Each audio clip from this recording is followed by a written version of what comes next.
Oh, what the... Yeah, I'm tapping the desk to make the camera focus instead of tapping the camera screen. Fight!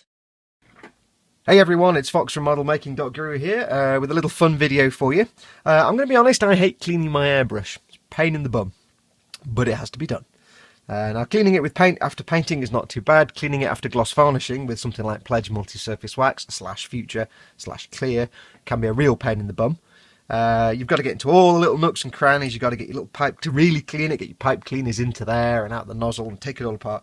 Yeah, I always look for the easy route because I'm lazy. So I got myself a little toy. I got myself one of these little, what are they called now? Ultrasonic cleaning doohickeys. You put your jewellery or your watches or glasses and things in here and it vibrates the water at ultrasonic frequencies, makes little tiny bubbles. And the process of cavitation and also science is supposed to clean everything off. So I've got one of these. Good friend Tony, I Can Spill Anything, Even Solids Fairclough, Helgen 35 YouTube address, uses one of these, and I've seen other people use them, swear blind they're brilliant, so I'm going to give this one a try. Don't know if this is the same as Tony's, but I hate buying new stuff, so I always find out what somebody else uses and then just buy one of those. I can't remember what brand it is. Everything's falling apart. Can't remember what brand it is. Got it off Amazon. Cost me like 18 quid or something. Not massively expensive. So what we're going to clean, let's give it a try. I've not used this for a while, my DeVilbiss, because I think the needle's a bit dinged on the end, so it was spraying crap everywhere. You were getting very splattery. So I thought, oh, I tried it one last time a while ago and thought, yeah, it's still screwed. But it might just be that I've never actually cleaned it out very well. So I'm going to give this a try. Now, I'll give you a quick demo on how to take your airbrush apart. Now this works for any airbrush. They're usually the same procedure, but some can vary. And I'll show you what state this is in, because the last time I tried this, I just went, no, it's still not working, and just gave up, because I put red paint in it. Trying to clean red paint out of everything is a real pain in the bum. So to disassemble, sorry, your airbrush, this is how I do it. Unscrew this bit at the back, no idea what it's called, can't remember. Unscrew the needle chuck, this bit here, which holds your needle in place.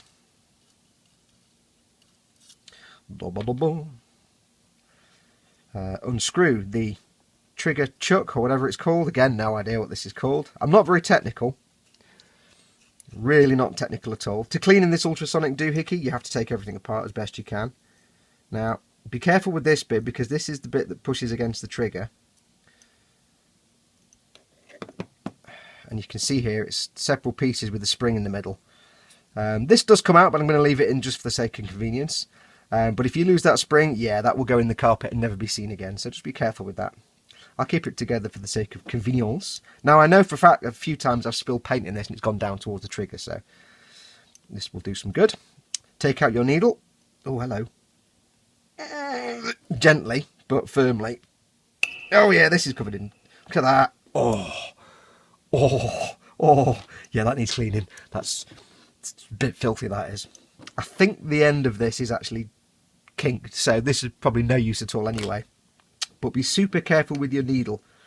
A, because if you stick it in you, it'll go through to the bone and it really hurts. Trust me, I know from experience because I'm an idiot. And also, it's very easy to ding the end. And if you get a slightly kinky end, it just ruins it. Only about 5 or 6 quid to replace, but it's just a pain in the backside. Pop out your trigger. First time you ever get an airbrush, the first time that trigger comes out, you will sweat and panic. But putting it back together is not that hard. But because most airbrush instructions don't tell you how to actually do this, the first time you have to do this, or the first time something falls apart, it's like, broken my entire airbrush now.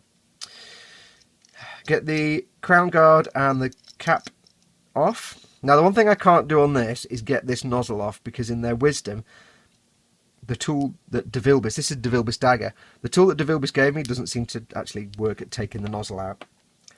On my Iwata Revolution, it's a little tiny nut, and you just put the spanner on it, turn it, and the nozzle comes out perfectly. On this, it's a ball ache to get out, so it's not going to happen, basically. I've tried it once before, and it's just, so not going to bother. Separate your crown cap and your other nozzle part. You can see there it's caked in filth and paint all over the airbrush. I really did just put this back in the box in a fit of pique. because I was like, oh, sod it, it's not going to work. I think it doesn't work because it's knackered, not because it's got paint in it. So, there we have it, all broken down apart from the nozzle airbrush. What are we going to do? Well, here's what we're going to do. Basket. I'm going to put all the components into the little basket here, you see, like this. Ding! I'm going to put the needle in last because that's the super delicate part. And I know I don't need to with this one because it's junked, but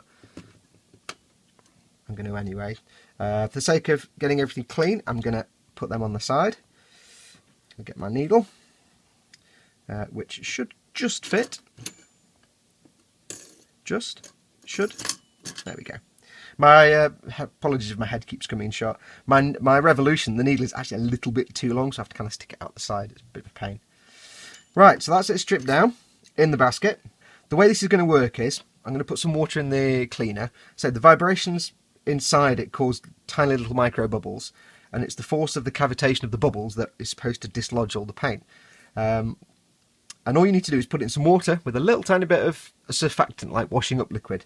You could douse it in, you know, xylene, or I wouldn't recommend it, any kind of cleaning fluid to get the stuff out, but there's no point putting it in the cleaning fluids you normally use to clean your airbrush, because you're just wasting a quarter of a litre of cleaning fluid, because if you just put it in that anyway, it would clean it. The other thing is, of course, this is a solvent-proof airbrush, so is the Revolution.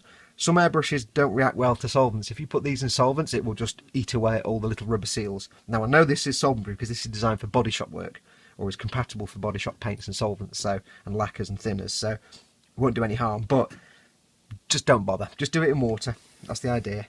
So I'm going to get myself some water. I'm going to fill this thing. There's a max fill line, so I'll just fill it to that. When I say fill it to it, I mean go over it a little tiny bit. I'm going to put in a tiny amount of washing up liquid, just any old washing up liquid. That's probably more than a tiny amount. Give it a little zhuzh. Zhuzh. Dunk my parts. Right. Now I went for the, it would appear I went for the bog standard cheapy version that doesn't have a timer on it. It's just you press the button and it does 3 minutes. With this kind of paint on here, I'm going to guess at least 6 minutes, if not more. So what I'll do is this thing, you literally turn it on, turns off after 3 minutes. Press the button again, it does another 3 minutes. Press the button again, it does another 3 minutes. That's it. Some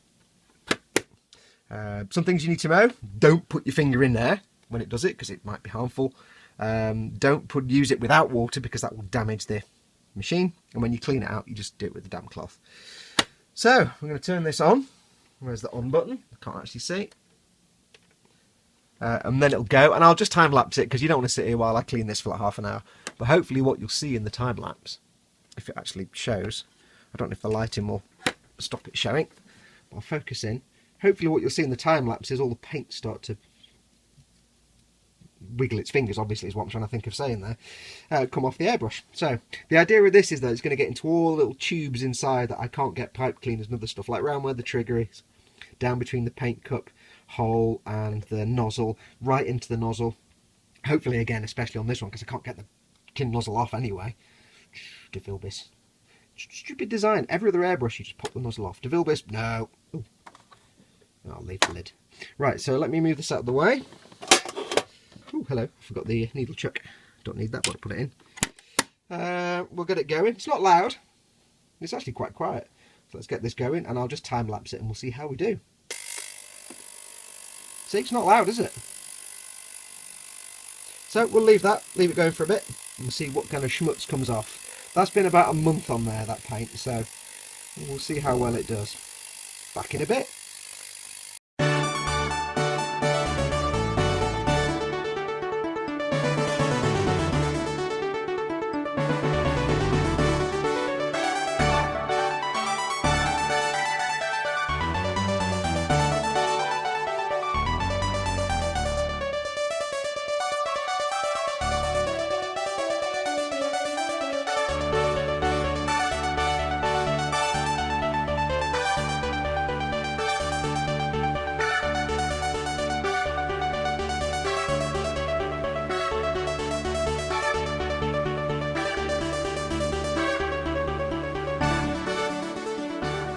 Okay, right, we're giving it I've forgotten how many now, a handful of goes. It's been about 15 minutes.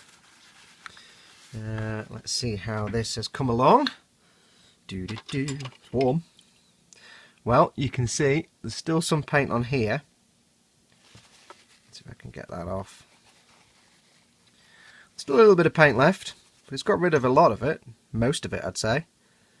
Let's check out the needle. Needle was the bit that needed the most attention. That's